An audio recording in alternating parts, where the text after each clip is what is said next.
Alhamdulillah Rabbil Alamin. Salatu wassalamu ala Rasulillah wa ala alihi wa sahbihi wa man tabi'ahum bi ihsanin ila yaumiddin.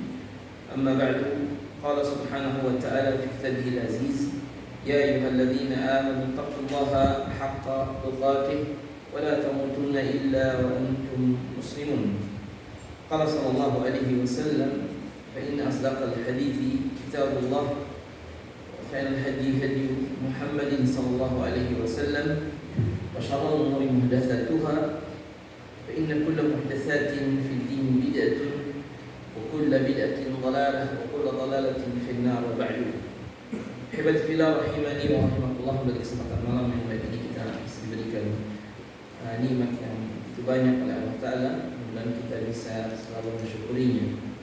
Salawat dan salam semoga dicurahkan selalu kepada kita Rasulullah Muhammad bin Abdullah sallallahu alaihi wasallam, para sahabat dan keluarga beliau, dan orang-orang yang mengikuti jalannya ila yaumil.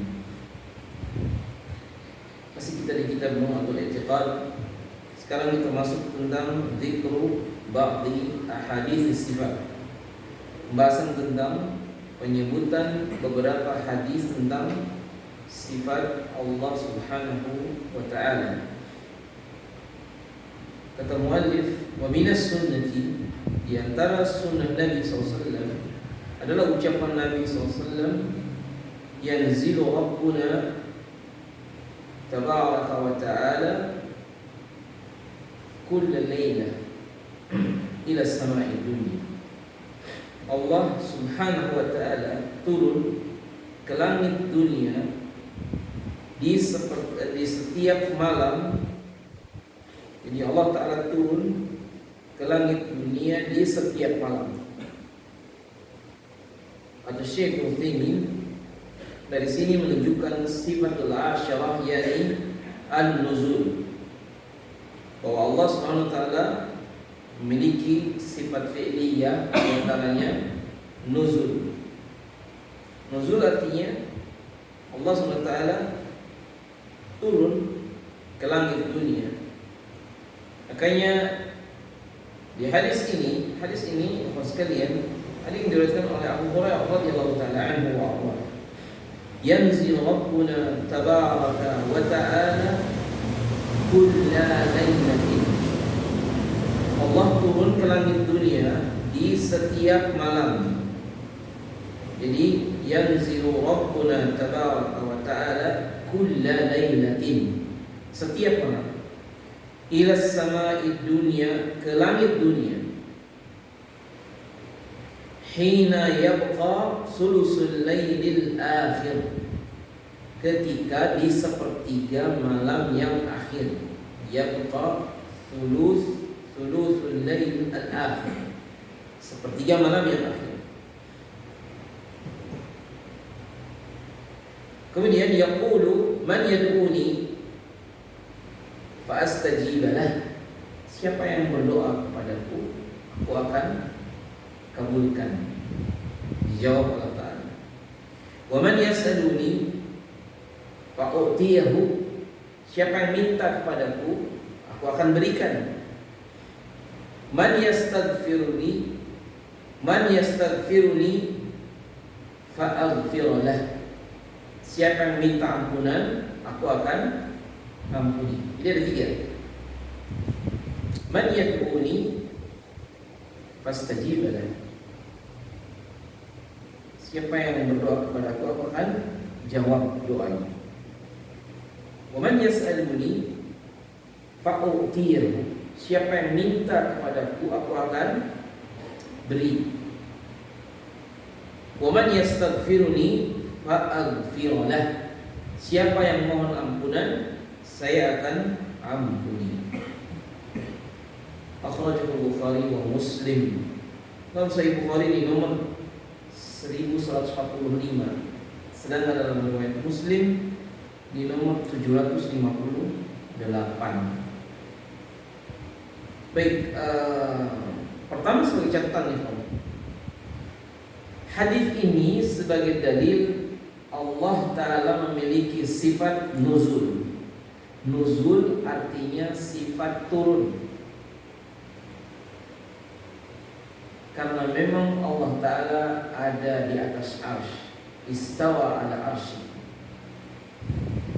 Cara turunnya bagaimana? Gak usah ditanya.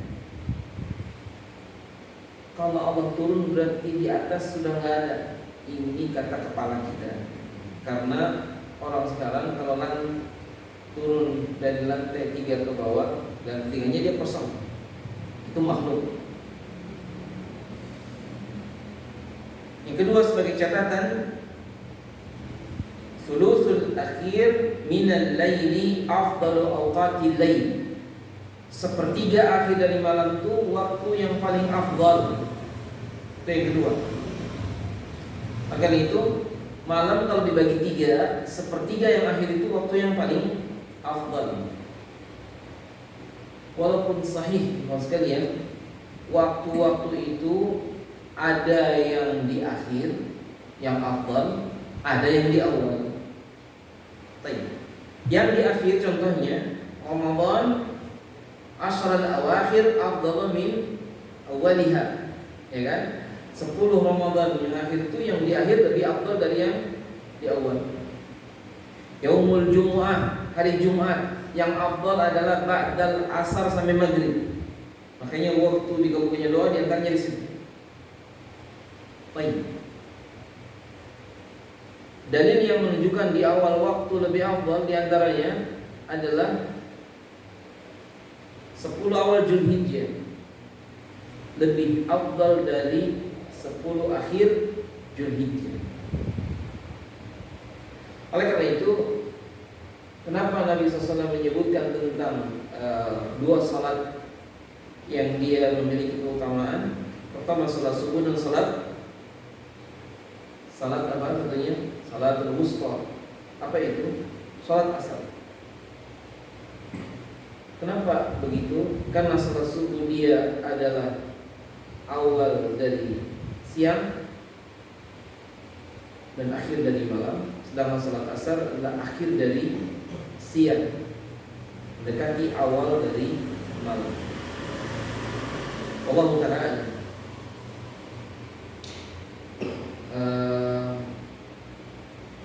di beberapa yang lain, utama salat asar disebutkan secara khusus.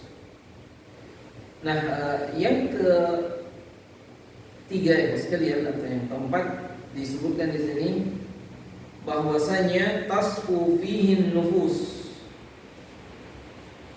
Umumnya di sepertiga malam yang akhir, hati ini atau jiwa ini lebih bersih. Makanya salat yang paling afdal setelah salat wajib adalah salat tahajud. Kenapa? Salat malam, salatul lail.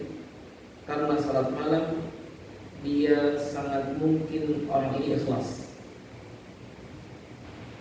Jadi umumnya kalau kita salat malam terasa berat. Kenapa? Pahalanya paling besar. Di waktu yang sama dia orang sulit untuk pria kalau salat malam. Kalau maghrib kelihatan orang, isya, zuhur, asar. Sekarang jam 2 malam dia salat. Kecuali mungkin di WA kawannya, di foto lagi salat malam. Nah, ini terlaluan ya. Tapi intinya salatul lail tidak salih.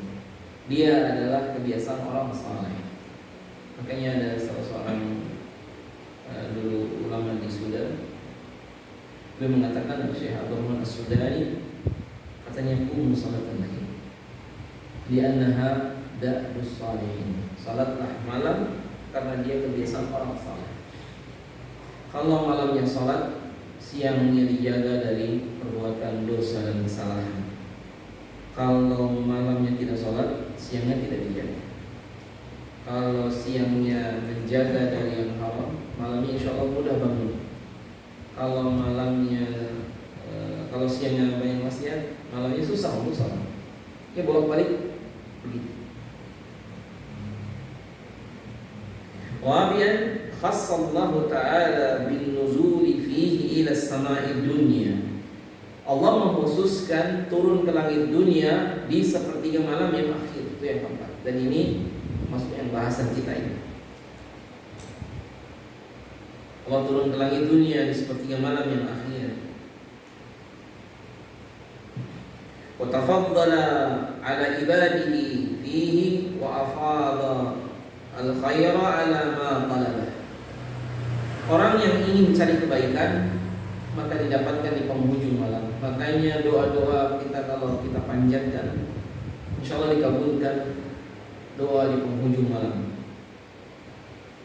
Sebagaimana halnya orang yang dalam keadaan menasun niat, orang-orang tidur dia dalam keadaan salat, itu keutamanya besar. وفي هذا الحديث أيها الأحبة بين النبي صلى الله عليه وسلم أن الله تبارك وتعالى ينزل كل ليلة حين يبقى الثلث الأخير من الليل. Allah Ta'ala turun ke langit dunia selama masih ada sepertiga malam yang akhir. Makanya di sini wa huwa nuzulun yaliqu bihi jalla jalaluh. Bagaimana turunnya? Turunnya tidak boleh ditanyakan bagaimananya. Allah turun sesuai dengan keagungannya. Sekarang para pendaki gunung turun ke bawah. Ya, mereka turun manusia kita bisa bayangkan. Sekarang misalnya raja turun dari tahtanya, mana juga beda. Sekarang Allah Ta'ala turun ke langit dunia, begitulah yang Allah sebutkan sebagaimana dalam hadis tadi, yanzilu rabbuna, Allah Rabb kami turun ila samai dunia, ke langit dunia. Ini poin yang kelima dan yang keenam. Dunia ini ada langit, dan dalam riwayat Ibnu Abbas, langit dunia ini kita tidak tahu batasnya. Tapi kalau kita lihat ke atas, itulah langit dunia. Yang ada bintang-bintang, yang ada, itu langit dunia. Di atas langit dunia ada langit kedua, jaraknya 500 tahun. Di atas langit kedua, langit ketiga 500 tahun, sampai langit ketujuh. Di atas langit ketujuh masih ada kursi, jarak 500 tahun. Kursi Allah yang Maha Rahman. Di atas kursi ada air, dan di atasnya arsy Allah yang Maha Rahman. Baru kemudian Allah Ta'ala istawa ala arsyihi. Jadi mau diterangkan kayak apa, kita pun tidak tahu. Terus bagaimana? Dia menyampaikan kabar dari Nabi SAW. Kalau saya dan antum ingin lebih jelas, tidak ada yang bisa menjelaskan. Tetapi riwayat hadis itu banyak. Misalnya ma baina samai dunya ila taliha, apa yang ada di antara jarak langit bumi, maksudnya langit pertama dengan langit berikutnya 500 tahun perjalanan. Perjalanan siapa? Allah. Yaliku bi jalalih fa innahu yajibul imanu bima warada fi dzalik.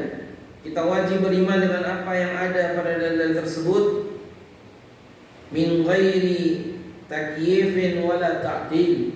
Tidak boleh ditakyif, dibagaimanakan, ditaktil, tidak boleh ditolak, atau bitahrif, atau diselewengkan mananya, atau bitamthil, atau diserupakan dengan makhluk. Seperti ada riwayat yang dinukilkan juga, tanya Ibnu Battutah, turunnya Allah dari langit ke langit dunia seperti saya turun dari mimbar. Ini tidak sahih. Karena beda. Makhluk dengan makhluk aja beda, apalagi dengan Allah Ta'ala. Wa yanzilu rabbuna subhanahu ila samai dunya wa huwa as-sama'ul ula al-qaribatu minal ardi wal ibad. Langit dunia adalah langit yang paling dekat dengan bumi. Langit yang paling dekat dengan bumi itu langit dunia. Hadirin sekalian, kalau kita naik pesawat yang domestik misalnya 35.000 kaki. Saya nggak tahu berapa itu ketinggiannya. Pesawat yang internasional ada yang di atas itu, tapi itu sudah serasa kayaknya kita tinggi banget. Yang kan jauh-jauh orang naik pohon kelapa aja udah tinggi. Sekarang pesawat yang terbang rendah, katakanlah yang jarak dekat, Semarang Surabaya, itu masih kelihatan tuh. Atau misalnya kayak kita dari Riyadh ke Madinah misalnya, itu terbangnya rendah, terlihat, masih kelihatan daratan. Itu pun sudah tinggi. Sekarang bagaimana pula kalau sekiranya langit dunia, mana batasnya? Allahu a'lam. Wa yanzilu rabbuna subhanahu ila samai dunya wa hiya samaul ula al-qaribatu minal ardi wal ibad. Dia adalah langit pertama yang terdekat dengan bumi dan dekat dengan hamba. Wa yunada subhanahu wa ta'ala wa yaqulu man yad'uni fa astajib lah. Nada Allah Ta'ala. Allah Ta'ala menyeru, siapa yang meminta berdoa kepadaku, maka aku akan berikan. Siapa yang berdoa kepadaku dikabulkan. Wa man yas'aluni fa'utiyah. Siapa yang minta kepadaku, aku akan beri. Sayang, kitanya tidak minta, kitanya tidur, ya kan? Siapa yang berdoa dikabulkan, kitanya tidur, itu lagi doa. Ya, ini cerita supaya anda tidak tersinggung, cerita saya aja. Handphone ini disetel jam 2 tadi malam. Memang nggak disetel sebelum ini, karena kalau capek kadang-kadang bablas gitu. Alhamdulillah handphonenya bunyi. Ambil air wudhu, kemudian alarmnya kita matikan. Cuman duduk-duduk, lama-lama tidur lagi. Waktu itu kita lupa bahwa Allah melihat. Itu tidak. Ini tantangannya ini. Makanya betul. Salah seukat. Kita kalau tidur diikat oleh 3 ikatan. Baru lepas, kalau baru bangun, baru melek begitu ya. Kemudian berwudu, lepasan kedua, lepas juga, ikatan kedua lepas. Nah, sayang kita nggak sama-sama, kalau tertidur lagi, akhirnya kesiangan. Maksudnya tahajudnya nggak dikerjakan. Padahal tahajud walaupun cuma witir saja ya. Saya pun orang sudah baik. Dan ada cerita Syekh Utsaimin di Fathul Jalali, orang kata sopirnya, beliau itu orang yang masya Allah. Kadang pulang dari luar kota sampai di rumahnya jam 1 malam. Lalu dia tidur jam 2 itu bangun dan lanjut sholat. Jadi orang yang kalau sudah biasa, mungkin walaupun sangat capek tetap dia akan bangun. Kayak Umar bin Khattab, waktu dia pingsan, dia bisa bangun gara-gara apa? Dengan azan itu bangun. Bangun dari pingsan, bayangkan, bukan dari tidur. Karena akrab dengan azan, jadi dia pingsan, itu dibangunkannya dengan azan. Kalau kita kadang-kadang azan berkumandang, tidurnya tetap aja. Orang Indonesia itu kalau kebakaran biasanya itu ya, walaupun itu tidak semuanya. Nah, kemudian wa yunadi subhanahu wa ta'ala ibadahu. Allah Ta'ala memanggil hamba-hambanya, kemudian mengatakan man yad'uni, siapa yang berdoa kepadaku fa astajib lah, aku akan jawab. Wa man yas'aluni fa utiya, siapa yang minta kepadaku aku akan kasih. Wa man yastaghfiruni fa aghfir lah. Jadi di sini ada 3. Pertama ad-du'a, kedua as-su'al, ketiga al-istighfar. Coba sekarang kita perhatikan. Alaisa hadhil kalimat bimakna wahid? Bukankah mana-mana kalimat ini maknanya sama? Doa, meminta itu bagian dari doa, betul tidak? Satunya istighfar itu kan bagian dari doa. Maknanya sama. Kenapa disebut 3 kali? Litaukid, untuk menguatkan. Jadi sebetulnya hadis ini, siapa yang berdoa kepadaku, aku akan jawab doanya. Sudah cukup. Siapa yang istighfar itu bagian doa, akan diampuni. Man yas'aluni, yang minta adalah doa. Saya akan kasih kepadamu. Sebagai taukid, penguat. Wa imma li anna talabal abdi la yakhlu min an yakuna talaban li daf'il madar aw jalbil manafi'. Karena memang seorang hamba kalau dia minta tidak keluar dari dua bagian meminta itu. Pertama, meminta sesuatu yang dia itu manafi', manfaat. Contoh misalnya Allahumma rzuqni rizqan halalan, manfaat dari rezeki. Allahumma rzuqni waladan, ya Allah kasih aku rezeki seorang anak. Atau yang kedua, tidak idhar, menghindar dari madarat. Isinya doa begitu. Misalnya ya Allah jauhkan dari bala, jauhkan dari musibah, itu madarat. Imma dunyawiyatun wa imma diniyatun. Apakah itu urusan dunia, apalagi termasuk urusan akhirat. Jadi hadis ini menunjukkan kepada kita, mintalah kepada Allah urusan dunia ataupun akhirat, baik itu manfaat ataupun madarat. Wa khassallahu azza wa jalla thulutha al-akhir min al-lail bin nuzul li'annahu waqtu khalwatin wa ghaflatin wa istighraqin fil nawmi wastaladzadzi bih. Ini dalam syarahnya begitu. Kenapa disebutkan Allah khususkan di sepertiga malam yang akhir? Li'annahu waqtu khalwah. Karena sepertiga akhir itu waktu untuk berkhalwat. Berkhalwat menyendiri. Menyendiri maksudnya apa? Dia bermunajat kepada Allah sendirian. Itu di penghujung malam, di sepertiga malam yang akhir. Oke, itu di negeri kita termasuk kalau malam dibagi tiga. Kalau malamnya mulai jam 6 dan berakhirnya jam 6 misalnya, maka sepertiga malam itu berarti 4 jam, itu tidak? Kalau 12 jam.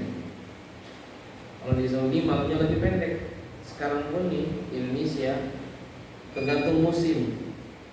Ada musim hujan, ada musim kemarau di kita. Kalau di Saudi biasanya tadi malamnya kayak hitungnya puasa lah mudah. Jadi siangnya puasa itu lebih panjang dari malam. Tahun kemarin sekalian, duhurnya jam 12 kalau masalah lebih seperempat. Ini pas musim haji. Maghribnya jam berapa? Maghribnya jam 7 lebih seperempat. 7 malam. Berarti hukumnya panjang karena maghribnya jam 7 malam. Saya ada kawan di Eropa tadi, di sana maghribnya itu jam 10 malam. Ada lagi yang di Jepang jam 9 malam baru maghrib. Jadi di kita buka puasa ke Ramadan, kemudian kirim gambar ke orang ini. Maksudnya gambar di meja, kan ada makanan, dia kebetulan suka makanan. Bilang kita belum maghrib masih panjang, jangan dikirim yang itu. Tapi dia enak juga, maksudnya enak, bukan enak ya, subhanallah. Kadang-kadang puasanya dia hanya 6 jam siangnya. Ketika musim ganti dia 6 jam, malamnya 18 jam di Kanada dan seterusnya. Intinya sekalian, beberapa negeri yang tidak bisa tiap hari ada malam dan siang, fayuhkamu bi aqrabi bilad, maka dihukumi ke negeri terdekat yang masih ada malam dan siang. Misalnya untuk tinggal di Norwegia, untuk siangnya 2 hari, malamnya 2 hari. Gimana cara puasanya? Nah ini kayak gini, Allahu a'lam. Enggak, tapi nggak usah mikir panjang-panjang karena kita kapan mau berangkat. Ada pertanyaan Iwan, gimana cara sholat di bulan? Saya nanya balik, antum kapan mau ke bulannya? Belum tahu, ya udahlah nggak usah ditanya. Nanti aja kalau mau berangkat baru kita bahas hukumnya. Nah, wastidrakin fin naumi, dan rata-rata orang tenggelam dalam tidur. Istidrak ini dia tenggelam dalam tidur. Wa mufaraqatul ladzati warrahati sa'batun 'ala al-ibad. Menjauh, berpisah dengan kelezatan itu susah bagi seorang hamba. Kita kalau tidur kalau lagi lelapnya itu rata-rata, makanya kebanyakan pencurian itu di sepertiga malam akhir itu. Kalau orang rata-rata lelap, kalau jam 11-12 orang masih belum tidur, jam 1-an mungkin masih ada yang melek dikit-dikit. Mulai jam 1:30 banyak orang sudah tertidur. Makanya banyak kecelakaan juga kadang-kadang di waktu tersebut. Karena yang asal fitrah manusia malam itu untuk tidur. Makanya di antara mencari rezeki yang bagus, siang aja, perginya pagi, pulangnya maksimal sore ya. Jangan sampai malam. Jadi sebagian kita ada yang mencari nafkahnya di waktu malam ya. Seperti sopir bis malam, berarti dia jangan tidur kan, kecuali gantian. Begitu juga dengan banyak lah yang cuman akibatnya apa? Siangnya akhirnya buat tidur, balik-balik. Makanya ada seorang sopir yang dia, Masya Allah, saya sudah lama tidak sholat malam, tapi Masya Allah di rest area itu berhenti dia sholat malam. Mungkin jarang-jarang orang seperti ini, tapi itu ada. Makanya udahlah, kalau cari pekerjaan itu kalau bisa jangan yang malam. Udahlah, sebentar kerjanya, dapat uangnya banyak, dan tidak capek.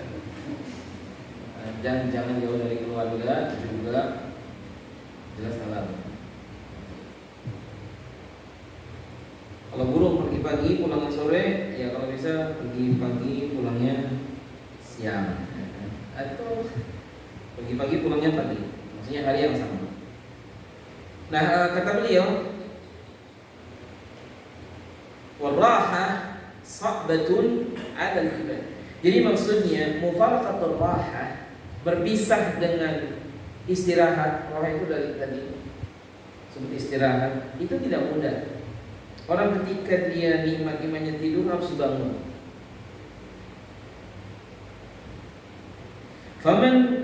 Katanya faman athara al-qiyam lil munajati rabbih wa tadarru'i ilayhi fi ghufrani dhunubih wa fakaki raqabatihi minan nar wa sa'alahu taubatan min hadhihi al-waqti asy-syaq ala khalwati nafsihi bil ladzatiha. Intinya seseorang dia tadarru untuk mendapatkan pengampunan dosa-dosanya yang dia lakukan, kemudian wasa'alahu taubata fi hadhihi al-waqti asy-syaqi, seorang meminta ampunan kepada Allah di waktu-waktu yang seperti ini, waktu yang sulit untuk kita kecuali dipaksakan, ala khalwati nafsihi, sehingga dia berkhalwah dengan apa yang membuat dia dalam keadaan lezat, wa mufaraqatihi rahatiha wa sakaniha, dan menjauh dari istirahatnya dan juga tempat tinggal dia. Hada dalilun ala khulusi niyyati.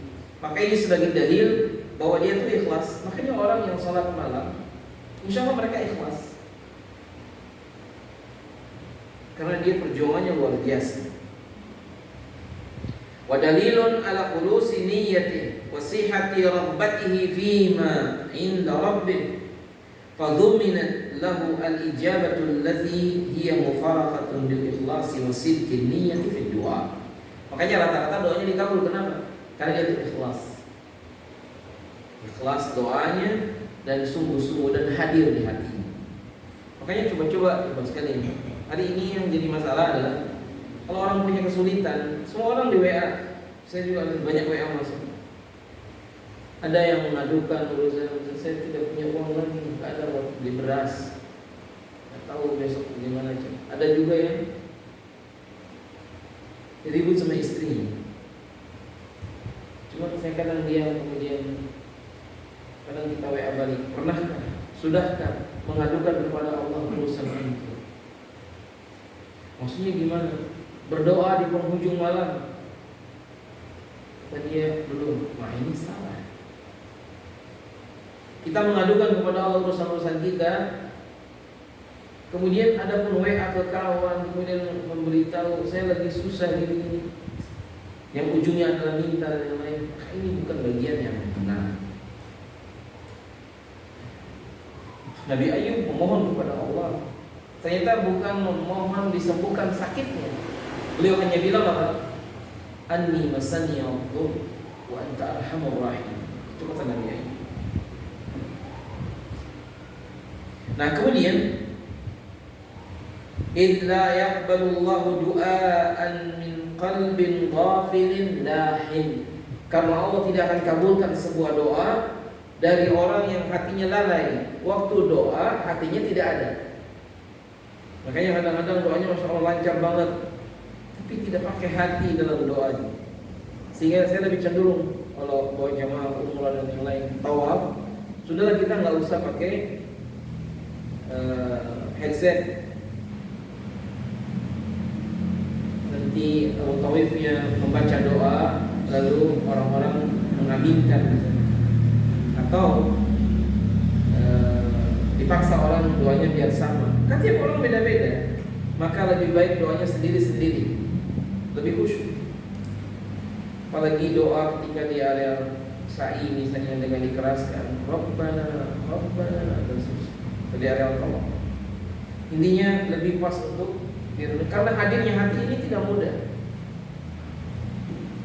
Sebagaimana orang yang hadir dengan hatinya akan beda dengan orang yang kosong, tidak ada hati. Bekerja dengan hati itu beda dengan bekerja karena kewajiban.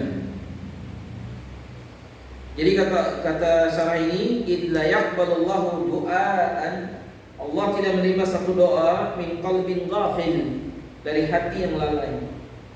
Falidzalika niyyatullah, lidzalika nabbahallahu ibadahu ila du'ai fi hadzal waqt. Makanya Allah mengingatkan, berdoalah kepadaku di waktu tersebut. Kapan itu? Sepertiga malam yang akhir. Disuruh kita berdoa. Walaupun misalnya kita bangun dari tidur jam 2 atau 2:15, berdoa meminta kepada Allah. Terakhirnya kita sangat ngantuk tidur lagi, insya Allah tidak ada masalah. Wa bi hadzal waqti alladhi takhlu fihi an-nafsu min khawatir dunya, dan di waktu tersebut jiwa kita umumnya lebih bersih, lebih apalagi kalau sepertiga malamnya saya dan antum ada di Mekah misalnya atau di Madinah, jadi saya lebih khusyuk lagi. Fataqa al-ijabatu minhu ta'ala, maka Allah akan kabulkan dari apa yang dia minta. Rifqan minallahi bi khalqih wa rahmatan lahum, sebagai bentuk kasih sayang Allah kepada makhluknya dan sebagai bentuk rahmat Allah kepada kita. Allah menyebutkan apa? Man yad'uni, siapa yang meminta kepadaku, aku akan kabulkan permintaan. Wa yastaghfiruni, yang minta ampunan kepada Allah akan ampun. Begitu ikhwan sekalian, hadis ini sebagai dalil yang sangat jelas bahwa Allah Ta'ala turun ke langit dunia dan diberikan keutamaan di antaranya. Ada yang menyatakan, bukankah malam itu di dunia berputar? Terus bagaimana berarti Allah tidak naik-naik dong? Karena di dunia. Nah, ini pikiran yang begini jauhkan dari diri kita, karena ini akal-akal. Ya kalau saya dan antum, ini aku di sini, lalu saya pindah ke sini, di sini sudah nggak ada, itu kita. Kalau Allah tidak sama dengan kita.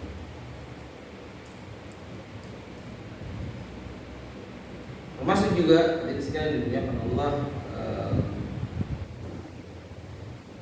ketika sepertiga malam yang akhir itu sebagai satu waktu yang sangat punya keutamaan, maka disitulah yang tadi kami maksud, malam pun yang afdal di akhirnya, ya kan? Siang pun ternyata yang banyak riwayat di awal di waktu subuh dan di akhir di waktu asar.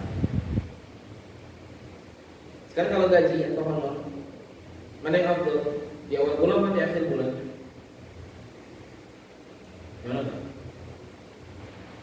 Kalau kita dapat gaji misalnya, baiknya di awal apa di akhir? Bagus di awal dan di akhir. Jadi dapat 2 kali. Kalau untuk honor dan yang lain. Tapi biasanya Allah Ta'ala kadang-kadang sebagian orang lebih suka di awal, yang lain lebih suka di akhir. Sebagai penutup sekalian untuk malam hari ini, jadi sifat ini intinya Allah Ta'ala ketika menghabarkan kepada kita lewat beberapa ayat yang tadi ataupun jelas dalam hadis Nabi SAW seperti yang tadi kita sebutkan, menunjukkan bahwasanya sifat nuzul itu ada, dan ini sifat fi'liyah. Ya, kalau Allah Ta'ala begitu, jangan ditanyakan kenapa tidak di sepertiga malam yang awal. Kita nggak tahu itu kabar dari Allah Ta'ala. Dan hadirin sekalian,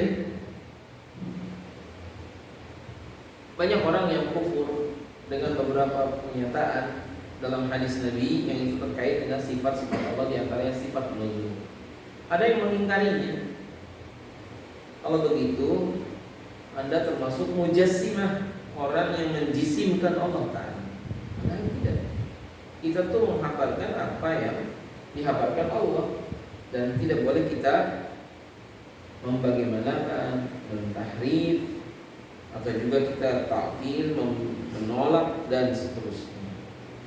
Intinya hadirin sekalian dimuliakan Allah, kalau kita lihat di sini ajma'as salaf ala thubutin nuzul lillahi subhanahu wa ta'ala. Ya, kalau salafus saleh mereka menetapkan adanya sifat nuzul bagi Allah Ta'ala, dan sifat ini adalah khusus bagi Allah saja, sifat nuzul. Dan nuzul artinya turun. Dan Allah Ta'ala istawa ala arsyihi, tetapi Allah dengan ilmunya maha tahu dimanapun kita berada. Paling tidak yang baru satu poin yang kita baca di penjelasan hadis ini, jadi kita bisa ambil kesimpulan-kesimpulan yang tadi, terutama dari sini menunjukkan perintah agar kita rajin sholat malam. Kata Nabi, jangan seperti si fulan, la takun mithla fulan. Apa itu? Dulunya rajin sholat malam, kemudian tidak. Saya mengenal sudah baik, tapi urusan malam setiap hari, setiap malam. Kadang ketemu witir sama, mungkin tahajudnya bisa 4 rakaat, ya kan? Witirnya 3, alhamdulillah. Bagian kawan, masya Allah, sholatnya 11 rakaat dengan witir dan bacaan Qur'annya 5 juz sekali berdiri. Maksudnya selama sholat itu 5 juz bisa dibaca. Ya kalau kita udahlah, witirnya pakai ikhlas saja gimana? Ya monggo terserah. Yang penting ada sholat witir. Baik, ini aja yang bisa saya sampaikan dengan hari ini. Nasallahu ta'ala taufiq wassalamu ala bihadza qadar. Sallallahu ala nabiyina Muhammadin wa ala alihi washabbihi ajma'in, wa akhiru da'wana alhamdulillahi rabbil alamin. Wassalamualaikum warahmatullahi wabarakatuh. Waalaikumsalam. Dan kalau ada yang mau tanya sebelum kita terus, jika ada.